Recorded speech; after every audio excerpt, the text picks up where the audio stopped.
everybody out there in TV land. Welcome to my show, syllaBLISS or syllaBUST. That's correct. I, of course, am your host, the fake professor.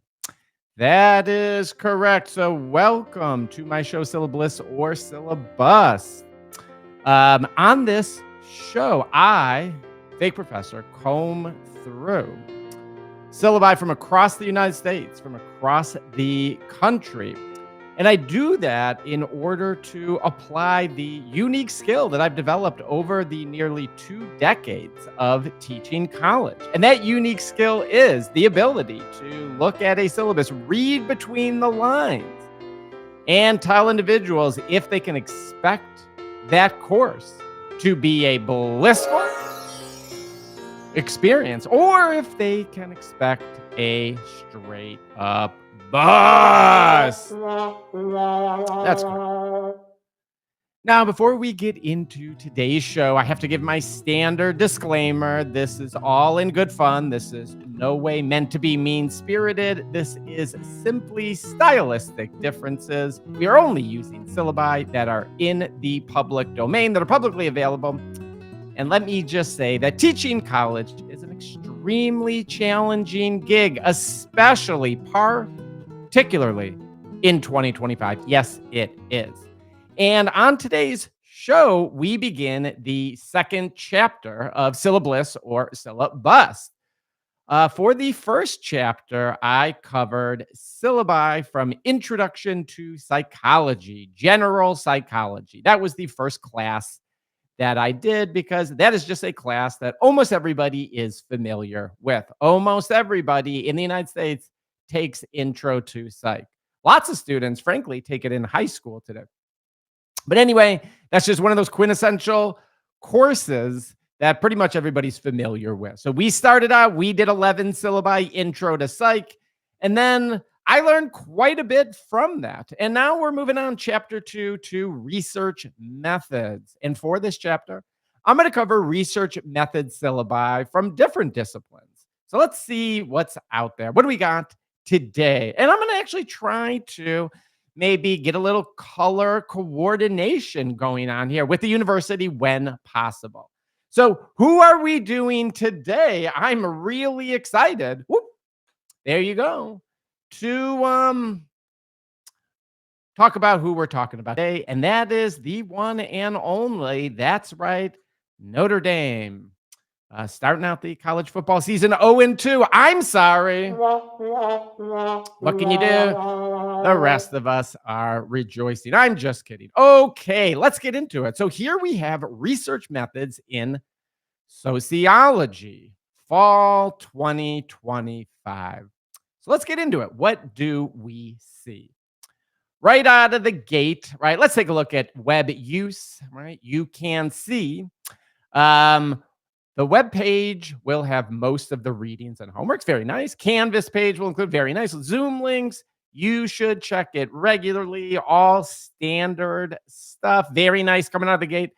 I think it is a good idea, especially in these intro classes, to have links to the Canvas website. So I like this right out of the gate. It's a very useful link for students. Office hours.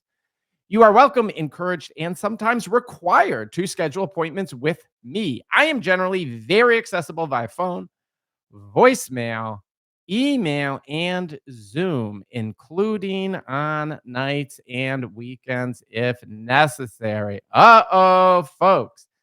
Not a great sign here. Now, as a student, you might be looking at this and thinking to yourself, great, I have an instructor who is available all the time, including, as they are noting on the first page of the syllabus, nights and weekends. This instructor is essentially, when you see this, it means one of a couple things. One, they're a new instructor, and they have not figured out yet that their students will not only respect them more if they have some professional boundaries, but in the absence of professional boundaries, you are bound to find yourself in circumstances where you're getting emails from students, let's say Saturday night, you are not responding and they are getting angry. And then they say to you, hey, listen, you said you were available and you did. The other thing that this might indicate is somebody who is a little too invested in their college course. Now, you know what I'm talking about, right? Occasionally, we get that instructor who appears to have nothing else going on in their life besides our courses. And they are a little bit too involved, right? And when that is the case, sometimes they want to be your buddies. Sometimes they just kind of, they're just that instructor. And I don't know what this indicates, but certainly this instructor themselves is putting themselves in a precarious situation by indicating that they're essentially available all the time. Okay, let's keep going. Getting a little nervous, folks. Course objectives, like we've talked about, course objectives are meaningless. Nobody cares. Nobody reads them. I'm not going to read them as long as they're short. That's great. All right, let's keep going. Course webpage required readings, online readings, discussion questions, and other points of interest will be available on the course reading page. Other points of interest, I don't really know what that means. Okay. The course canvas page will have the necessary links. Okay, great. I have decided to go with an all online packet this year. It will include required or optional links or textbook type entries. Most of the other online readings are designed to illustrate the application of research principles and strategies. Hence, you should understand the major points contained in the reading, but you do not have to be concerned with memorizing every little detail. All online packet this year, I think that probably means free, all accessible, and that is great. That is a fabulous sign. And for research methods, this is a course where really the textbooks can be very limited, frankly. You're teaching students how to understand research, and this is obviously one of the courses where just kind of going straight to the research might be more helpful. Research methods textbooks are just notorious for being bad. And while there are kind of new sophisticated research methods that do kind of get added in as time goes on, most of the basic stuff kind of stays the same, much like statistics. And so using an old textbook in this case is totally fine. And so given that there's very little reason why anybody should be paying anything for a research methods textbook. So it looks like students will not be in this course, and that is a good thing. Like it. Very nice. Let's keep going. Classroom policies and format. We will use a variety of learning styles in the class. I will lecture some, but much of the class will be taught seminar style, including small group discussions and end of the year student presentations. Okay, cool. Letting you know, it's a little older school style. I like that. It is Notre Dame. I assume you can expect kind of smaller classrooms, more intimate sort of settings, and more maybe traditional styles. This is like that. I don't hate it. Sounds pretty cool to me. Around 6 times a semester, usually on the last day we are discussing a topic, I will break you down. Don't break the students down. You mean I will break you into. You're not breaking them down. Uh-oh, what's on this instructor's mind? Anyway, in a small group, go over discussion questions based on the reading. I want everyone to be ready for these discussions. So as noted below, you need to turn in your discussion notes beforehand. Hey, man, this is pretty cool. I will often do low-cost cold calling on people. I will often do low-cost cold. I'm not trying to embarrass anyone. You can occasionally defer on a question, but cold calling can be a good way to keep students involved and paying attention. If speaking in a class is a major problem for you, please let me know as soon as possible. Hey, I guess it is, you don't see that much anymore on a syllabus. If you have been teaching college, you've grown so accustomed to being concerned about, calling on students in class, like this sort of cold calling. outside of those that are raising their hand. Just with the amount of sort of anxiety issues that you're aware of, that your students make you aware of, this is often something in an accommodation letter that a student might have an accommodation for, not actually being called on in class. But I really like the fact that this instructor is sort of stipulating, hey, this is part of the course. You should know that. If this is going to be a real issue for you, let me know. I like it. Some material may be presented asynchronously. That stinks. Instead of having a regular class, you'll be asked to watch something on your own and discuss it later. This was very popular when the course was all online, so I occasionally keep doing it. I get what they're saying there. I get what they're saying. They probably don't. And I guess I actually get why they have that sentence. You know, most people at this point hate async. They know it's not real teaching. And this is the instructor saying, hey, listen, occasionally we're going to, not just sit in the classroom and listen to me lecture. I'll have you do something to kind of break up the monotony. I like to do that. I might not always necessarily say I'm going to do that in the syllabus. This instructor is letting you know. So they are being more transparent about it. I think it's cool. So far, really good. I kind of like the style of this instructor, what they're doing. You are strongly encouraged and sometimes required to make contact with me outside of class, either in person or phone or electronically, if necessary, mutually convenient. Zoom, cool. Check your email regularly. Like it. Do not lose your work. Use cloud. That is smart. Any longer files you send me should begin with your last name so I can easily alphabetize them. I like that too. Okay, I greatly prefer Word or PDF formats. Very nice, right? Most faculty, I think, still prefer Word. We're still using the old things. I know it's really weird to students that we don't use like Google Doc or whatever, but it is what it is. We like what we like. Assignments, grading, exams. There will be one take-home exam during the semester. Interesting. Curious to see what the instructor does with this. 2 projects and a take-home final. Wow, all take-home. These are each worth 21% of your grade. That's bizarre. I do not like bizarre percentages. I'm not loving that. Both exams will consist of short answer problems and 2 to 3 essay questions. The final will emphasize material from the second half of the course. It will also give you a chance to apply principles that you learned earlier. So far, so good.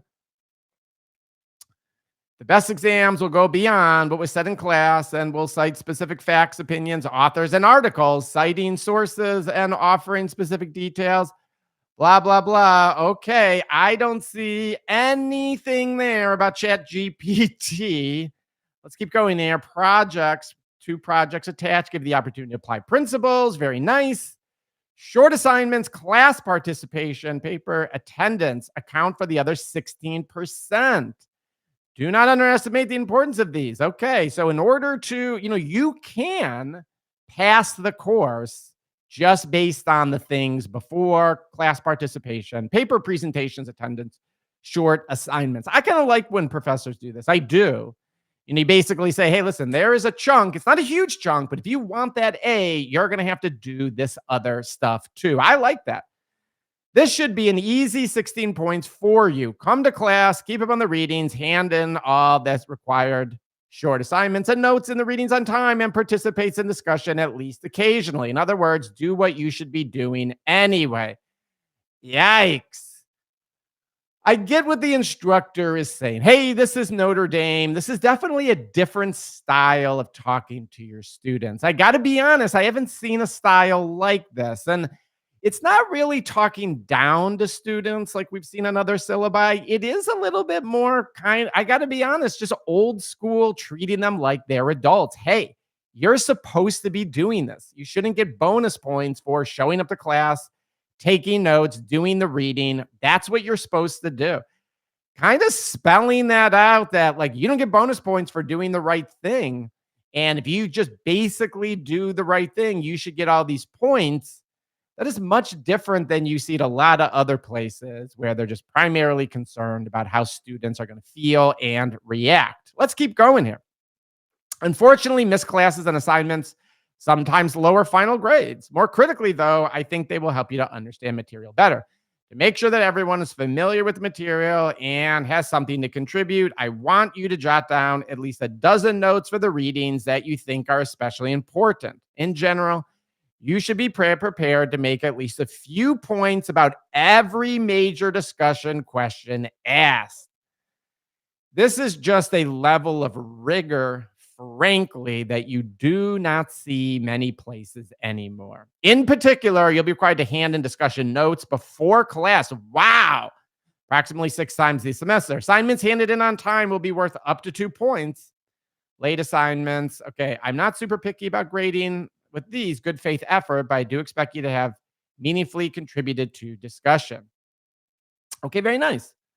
Besides affecting your participation grade, these notes will be a great help in the exam. So this instructor is basically forcing you to take notes, helping you to learn how to take notes, turn those in so they can see them. This is actually real college training. I'm pretty impressed pedagogically, just education wise. All right. Regular attendance and punctuality are expected and factor into your participation grade.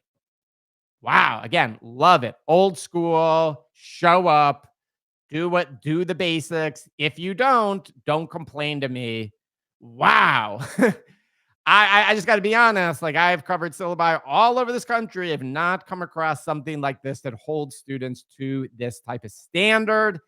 I recognize at a very small, prestigious, traditional school like Notre Dame, this is part of the environment. But boy, man, what a lucky environment students are getting. Reasonable accommodations for properly documented disabilities. I really like that statement.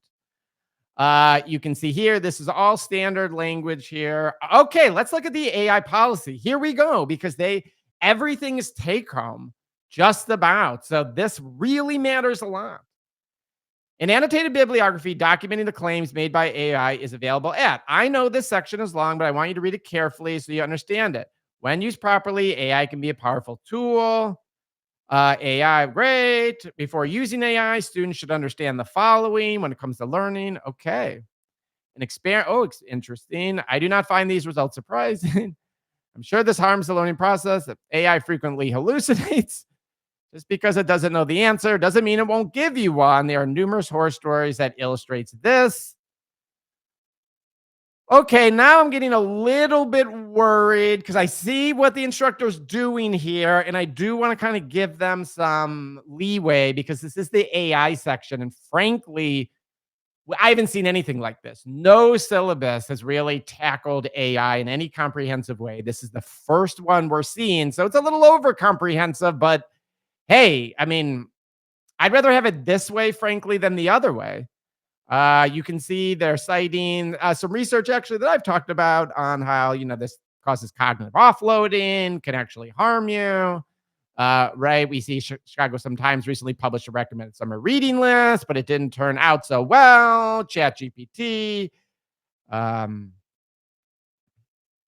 Okay. Funny things, non-existent citations, research.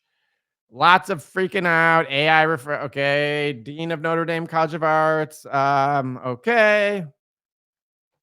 I'll add that even when AI does give correct information, I've asked it. Okay. They're very concerned. AI can harm the environment. Okay. So they're really, this is extreme, all the negative stuff about AI. But, let's see what the policy is. If I could effectively ban all use of AI in my classes, I'd be very tempted to do so, but I doubt that I could do that. So I'm doing the following instead. There's several short assignments for papers and projects. You can use AI.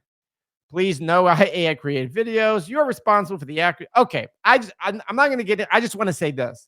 Kudos to the instructor for at least really acknowledging reality. And since we're all the first one through the glass this semester, it's not uncommon to kind of overdo it. This instructor may have overdid it, but kudos to them for basically acknowledging reality. It may be the only syllabus we've seen to date that sort of acknowledges this reality. All right, let's look at their inclusion statement.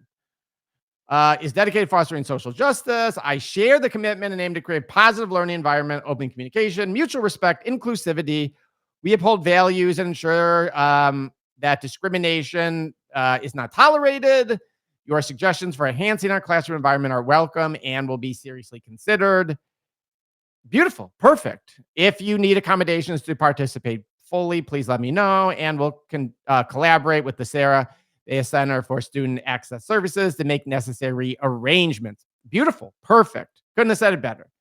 And then you have the tentative schedule. Wow. All right. I'm not gonna get it. So, folks, what do I think about this? Well, I think it's pretty clear from my reaction.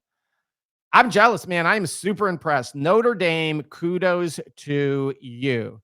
Looks like a free textbook, but really the two things that really stand out are absolutely the highest standard that I've seen on any syllabus by far. Highest standard.